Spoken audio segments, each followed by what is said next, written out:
ಮಂಡ್ಯದಲ್ಲಿ ನಡೀತಾ love sex ದೋಖಾ ಅನ್ನೋ ಪ್ರಶ್ನೆಯಲ್ಲಿ ಮೂಡಿ ಬರ್ತಿದೆ. 8 ವರ್ಷ ಪ್ರೀತಿಸಿ ಎಲ್ಲಾ ರೀತಿ ಬಳಸಿಕೊಂಡು ವಂಚನೆ ಮಾಡಿದ್ದಾನೆ ಅಂತ ಯುವತಿಯೋರ್ವಳು ಗಂಭೀರವಾಗಿ ಆರೋಪವನ್ನ ಮಾಡಿದ್ದಾರೆ. ಕೈಕೊಟ್ಟ ಪ್ರಿಯಕರನಿಗಾಗಿ ಈಗ ಆ ಯುವತಿ ಮನೆ ಮುಂದೆ ಕುಳಿತಿದ್ದಾರೆ. ಮತ್ತೊಂದು ಹುಡುಗಿಯೊಂದಿಗೆ ಮದುವೆ ಆಗೋದಕ್ಕೆ ಯುವಕ ತಯಾರಿಯನ್ನ ನಡೆಸುತ್ತಿದ್ದಾನೆ ಅಂತ ಹೇಳಿ ಪ್ರಿಯಕರನ ವಿರುದ್ಧ ವಂಚನೆ ಆರೋಪವನ್ನ ಮಾಡಿದ ಪ್ರಿಯತಮೆ. ಹೀಗಾಗಿ ಮಂಡ್ಯದಲ್ಲಿ ನಡೀತಾ ಲವ್ ಸೆಕ್ಸ್ ದೋಖಾ ಅನ್ನೋ ಪ್ರಶ್ನೆ ಕೂಡ ಇಲ್ಲಿ ಮೂಡಿ ಬರ್ತಾ ಇರುವಂಥದ್ದು. ಗಂಭೀರವಾದಂತಹ ಆರೋಪ ಪ್ರಿಯತಮೆ ತನ್ನ ಪ್ರಿಯಕರನ ಮೇಲೆ ಮಾಡಿರುವಂಥದ್ದು. ಒಂದಲ್ಲ ಎರಡಲ್ಲ, ಸತತವಾಗಿ 8 ವರ್ಷಗಳ ಕಾಲ ಪ್ರೀತಿಸಿ ಎಲ್ಲ ಕಡೆ ಸುತ್ತಾಡಿ ಎಲ್ಲ ರೀತಿ ಬಳಸ್ಕೊಂಡು ಈಗ ನನಗೆ ಮೋಸ ಮಾಡಿದ್ದಾನೆ, ವಂಚಿಸಿದ್ದಾನೆ ಅಂತ ಆ ಯುವತಿ ಗಂಭೀರವಾದಂತಹ ಆರೋಪವನ್ನ ಮಾಡಿದ್ದಾರೆ. ಗಮನಿಸ್ತಾ ಇದ್ದೀರಾ, ಯುವಕನ ಫೋಟೋವನ್ನ ಕೂಡ ನಾವು ನಿಮಗೆ ದೃಶ್ಯಾವಳಿಗಳಲ್ಲಿ ತೋರಿಸ್ತಾ ಇದ್ದೀವಿ. ಈಗ ಈತ ಮತ್ತೊಂದು ಹುಡುಗಿಯೊಂದಿಗೆ ಮದುವೆ ಆಗೋದಕ್ಕೆ ತಯಾರಿ ನಡೆಸಿಕೊಳ್ತಾ ಇದ್ದಾನೆ ಅಂತ ಕೂಡ ಹೇಳಲಾಗಿದೆ. ಮಳವಳ್ಳಿ ತಾಲೂಕಿನ ಬಳ್ಳಗೆರೆ ಗ್ರಾಮದಲ್ಲಿ ನಡೆದಿರುವಂತಹ ಘಟನೆ ಇದು. ಬಳ್ಳಗೆರೆ ಗ್ರಾಮದ ಮಂಜಾ ಬಿಆರ್ ವಿರುದ್ಧ ವಂಚನೆಯ ಆರೋಪ ಕೇಳಿ ಬಂದಿದೆ. ಮಹದೇಶ್ವರ ಲೇಔಟ್ನ ರಮಶ್ರೀ ಮೋಸ ಹೋಗಿರುವಂತಹ ಯುವತಿ. ಕಳೆದ 8 ವರ್ಷಗಳಿಂದ ಪರಸ್ಪರ ಪ್ರೀತಿಸ್ತಾ ಇದ್ದಂತಹ ಜೋಡಿ ಇದು. ಆದರೆ ಈಗ ಅನ್ಯ ಜಾತಿಯ ನೆಪ ಒಡ್ಡಿ ಪ್ರಿಯತಮೆಗೆ ಈ ಪ್ರಿಯಕರ ಕೈ ಕೊಟ್ಟಿದ್ದಾನೆ ಅಂತ ಕೂಡ ಹೇಳಲಾಗಿದೆ. ಇನ್ನು ಮದುವೆಯಾಗುವಂತೆ ಒತ್ತಾಯಿಸಿದ ಪ್ರಿಯತಮೆಯಿಂದ ಅಂತರವನ್ನ ಕಾಯ್ದುಕೊಳ್ಳೋದಕ್ಕೆ ಮೊದಲು ಸ್ಟಾರ್ಟ್ ಮಾಡಿದ ಪ್ರಿಯಕರ. ಅದಾದ ಮೇಲೆ ಬೇರೆ ಬೇರೆ ರೀಸನ್ಸ್ ಹೇಳ್ಕೊಂಡು ಮದುವೆಯನ್ನ ಮುಂದೆ ಆಗೋಣ, ಇಷ್ಟು ಬೇಗ ಯಾಕೆ ಅಂತ ಹೇಳಿ ಮುಂದೆ ಆಗೋದಾಗಿ ಭರವಸೆಯನ್ನ ಕೊಡ್ತಾ ಇದ್ದ. ಆದರೆ ಈಗ ಪ್ರೀತಿಸಿದಾಕೆಯನ್ನ ಬಿಟ್ಟು ಮತ್ತೊಂದು ಹುಡುಗಿಯೊಂದಿಗೆ ಮದುವೆ ಆಗೋದಕ್ಕೆ ಮಂಜು ಮುಂದಾಗಿದ್ದಾನೆ ಎನ್ನುವ ಆರೋಪಗಳು ಕೇಳಿ ಬಂದಿದೆ. ಇನ್ನು ವಿಷಯ ತಿಳಿದ ಪ್ರಿಯತಮೆ ಇದೀಗ ಪ್ರಿಯಕರನೊಂದಿಗೆ ಮದುವೆ ಮಾಡ್ಕೋಬೇಕು ಅಂತ ಹೇಳಿ ಬೀಗಿ ಪಟ್ಟನ್ನ ಹಿಡಿದಿದ್ದಾರೆ.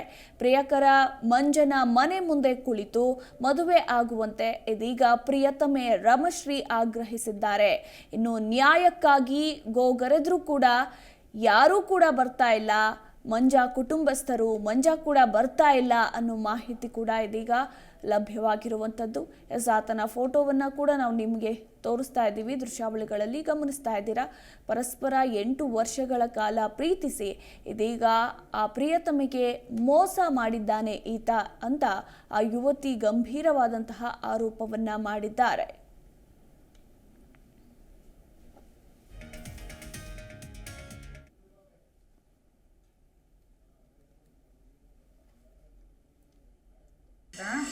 ನನ್ನ ವಾಸಸ್ಥಳ ಬಂದು ನಂಜನಗೂಡು. ಆದರೆ ನಾನು ಅಜ್ಜಿ ಮನೇಲಿ ಇದ್ದಿದ್ದು ಬಳ್ಳಗೆರೆ ಅಂತ, ಬಿಜಿಪುರ ಹೋಗ್ಲಿ, ಮಳವಳ್ಳಿ ತಾಲೂಕು. ಇಲ್ಲಿ ನಾನು ಓದಬೇಕಾದ್ರೆ ನನಗೆ ಮತ್ತು ಈ ಮನೇಲಿ ವಾಸವಾಗಿರ್ತಕ್ಕಂಥ ಮಂಜಿಗೆ ಸ್ನೇಹ ಆಗುತ್ತೆ. ಸ್ನೇಹ ಅಂತಕ್ಕಂಥದ್ದು ಪ್ರೀತಿ ಸಿಗುತ್ತೆ. ಬರೀ ಪ್ರೀತಿ ಅಷ್ಟಕ್ಕೆ ಸೀಮಿತ ಆಗಿರೋದಿಲ್ಲ, ಎಲ್ಲ ಥರದಲ್ಲೂ ಮುಂದುವರೆದಿರುತ್ತೆ. ಅದಾದ ನಂತರ ನಾನು ಮದುವೆ ಆಗುವಂತ ಕೇಳಿದಾಗ ಮದುವೆ ಆಗ್ತೀನಿ, ನನ್ನ ಅಣ್ಣನ ಮದುವೆ ಆಗ್ಬಿಡ್ಲಿ, ನಾವೇ ಇಂಟ್ರ್ ಕಾಸ್ಟ್ ಮ್ಯಾರೇಜ್ ಆಗೋದ್ರೆ ನನ್ನ ಅಣ್ಣನಿಗೆ ಹುಡುಗಿ ಕೊಡಲ್ಲ ಅಂತೇಳಿ ನಂಬಿಸ್ತಾನೆ ಬಂದ. ಅವ್ರ ಅಣ್ಣನ ಮದುವೆನೂ ಕೂಡ ಆಯಿತು.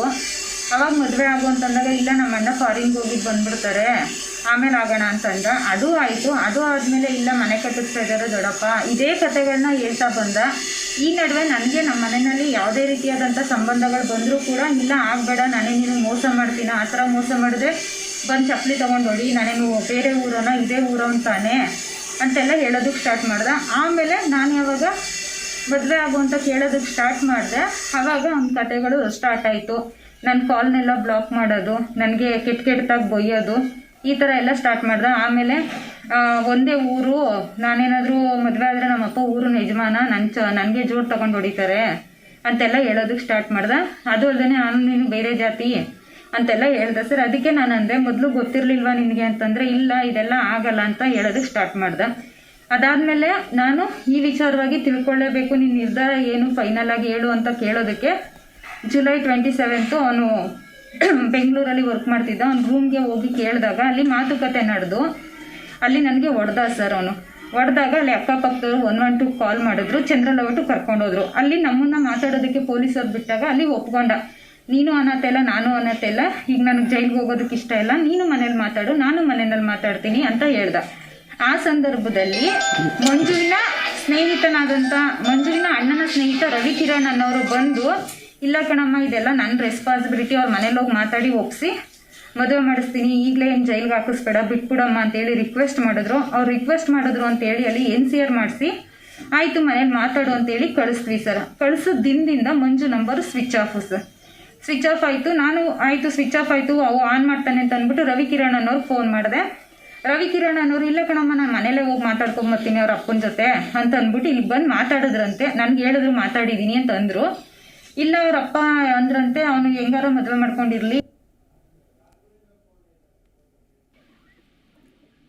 ಈ ಬಗ್ಗೆ ಮತ್ತಷ್ಟು ಮಾಹಿತಿ ಕೊಡ್ತಾರೆ ನಮ್ಮ ಪ್ರತಿನಿಧಿ ರಾಘವೇಂದ್ರ. Good morning.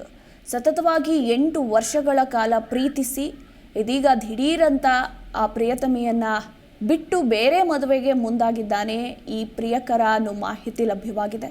ಆ ಯುವತಿ ಕೂಡ ಸಾಲು ಆರೋಪಗಳನ್ನು ಮಾಡ್ತಾ ಇದ್ದಾರೆ. ಈ ಬಗ್ಗೆ ಹೆಚ್ಚಿನ ಅಪ್ಡೇಟ್.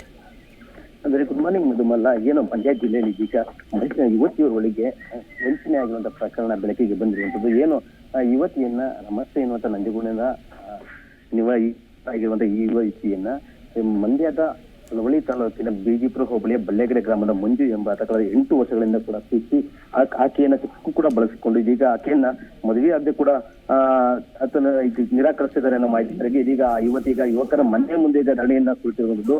ಮದುವೆ ಆಗದಂತೆ ಒತ್ತಾಯಿಸಿ ನಿನ್ನೆ ರಾತ್ರಿಯಿಂದಲೂ ಕೂಡ ಯುವಕನ ಮನೆ ಮುಂದೆ ಏನಿದೆ ಆ ಮನೆ ಮುಂದೆ ಕುಳಿತು ಈಗ ನ್ಯಾಯಕ್ಕಾಗಿ ಒತ್ತಾಯಿಸ್ತಿದ್ದಾರೆ. ಇಬ್ರು ಕೂಡ ಪರಸ್ಪರ 8 ವರ್ಷಗಳಿಂದ ಪ್ರೀತಿಸ್ತಾ ಇದ್ರು. ಆದ್ರೆ ಈಗ ಆಕೆಯನ್ನ ಮದುವೆ ಆಗಲು ನಿರಾಕರಿಸಿದ್ರೆ, ಜೊತೆಗೆ ಆಕೆ ಯುವತಿ ಮಾಡ್ತಿರೋ ಆರೋಪ ಏನಂದ್ರೆ ಈಕೆ ನನ್ನ ಸಾಥದ ಎಲ್ಲದಕ್ಕೂ ಕೂಡ ಲೈಂಗಿಕವಾಗಿ ಕೂಡ ಬಳಸಿಕೊಂಡು ಈಗ ಬೇರೆ ಕಾರಣಗಳನ್ನು ಒಡ್ಡಿ ಮದುವೆ ಆಗುವಂತೆ ಪೀಡಿಸಿದಾಗ ಆತ ನನ್ನನ್ನು ನಿರಾಕರಿಸ್ತಿದ್ದಾನೆ, ಜೊತೆಗೆ ನನ್ನನ್ನ ಅಂತರ ಕೈಗೊಳ್ಳಲು ಇನ್ನಾಗಿದ್ದಾನೆ, ಹಾಗಾಗಿ ನನಗೆ ನ್ಯಾಯ ಕೊಡಿಸ್ಬೇಕು ಅಂತ ಈಗ ಯುವಕನ ಮನೆ ಮುಂದೆ ಕುಳಿತು ಧರಣಿಯನ್ನು ಮಾಡ್ತಿದ್ದಾರೆ.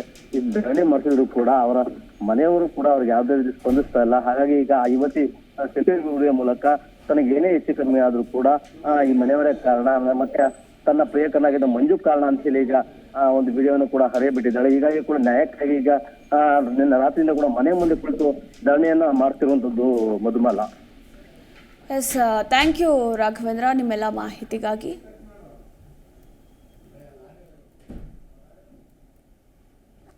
ಅದಾದ್ಮೇಲೆ ಒಂದೇ ಊರಾಗಿರೋದ್ರಿಂದ ಊರಿನ ಮುಖಂಡರುಗಳಿಗೆ ನ್ಯಾಯ ಕೊಡೋಣ ಅಂತ ಹೇಳಿ ಈ ಗುರುವಾರ ಬಂದು ನಾವು ಇಲ್ಲೆಲ್ಲರನ್ನೂ ಕೇಳಿದ್ವಿ ಸರ್. ಇದು ನ್ಯಾಯಕ್ಕೆ ಸೇರಿಸ್ತೀವಿ ಅಂತ. ಹೌದು ಸೇರಿಸ್ತೀವಿ, ಭಾನುವಾರ 2 ಗಂಟೆಗೆ ಸೇರಿಸ್ತೀವಿ, ನಿಮ್ಮೂರಿನ ಯಜಮಾನ್ರನ್ನು ಕರ್ಕೊಂಡು ಬನ್ನಿ ಸೇರ್ಸೋಣ ಅಂತಂದ್ರು. ನಾವು ಅದರಂತಾನೆ ನಮ್ಮೂರಿನ ಯಜಮಾನ್ರನ್ನೆಲ್ಲ ಮಾತಾಡಿಸಿ ಈ ಭಾನುವಾರ ನಿನ್ನೆ ಕರ್ಕೊಂಡು ಬಂದ್ವಿ ಸರ್ 2 ಗಂಟೆಗೆ. ಆದರೆ ಯಾರು ಕೂಡ ಬಂದು ನ್ಯಾಯಕ್ಕೆ ಸೇರಲಿಲ್ಲ ಸರ್. ಈ ವಿಚಾರದಲ್ಲಿ ನಮ್ಮ ಮನೆಯವ್ರಿಗೆಲ್ಲ ತುಂಬಾ ಬೇಜಾರಾಯಿತು. ಯಾಕಂದರೆ ಒಂದು ಹೆಣ್ಣಾಗಿ ನಾನು ಇಲ್ಲಿ ನಿಂತಿದ್ದೀನಿ ಸರ್, ಯಾರು ಕೂಡ ಒಬ್ಬರು ಕೂಡ ಮಾತಾಡಿಲ್ಲ. ಒಬ್ಬರು ಕೂಡ ಒಂದು ಯಾಕೆ ಹೆಣ್ಮಗ್ಳಿಗೆ ಈ ಥರ ಅನ್ಯಾಯ ಆಗ್ತಿದೆ ಅಂತ ಯಾರೂ ಕೇಳ್ತಾ ಇಲ್ಲ ಸರ್. ನನಗಾಗಿರೋ ಪರಿಸ್ಥಿತಿ ಯಾರಿಗೂ ಬರಬಾರ್ದು ಸರ್. ಜಾತಿ ಹೆಸರಿನಲ್ಲಿ ಈಗಿನ ಕಾಲದಲ್ಲೂ ಕೂಡ ಮೇಲು ಕೀಳು ಅನ್ನೋದನ್ನು ಸ್ಪಷ್ಟವಾಗಿ ಮಾಡ್ತಾ ಇದ್ದಾರೆ ಸರ್ ಈ ಮನೆಯವರು ಮಾತ್ರ. ಹಂಗನ್ಬಿಟ್ಟು ರಾತ್ರಿ ಯಾರೂ ಸೇರಲಿಲ್ಲ. ನಮ್ಮೂರಿನ ಯಜಮಾನರು ಕೂಡ 8 ಗಂಟೆ ತನಕ ಕಾದಿದ್ದು ವಾಪಸ್ ಹೋದ್ರು ಸರ್. ಪ್ರತಿಕ್ಷಣದ ಸುದ್ದಿಗಾಗಿ Zee Kannada news app download ಮಾಡಿ. Live TV, latest updates, entertainment, lifestyle, technology ಸುದ್ದಿ ನಿಮ್ಮ ಅಂಗೈಯಲ್ಲಿ.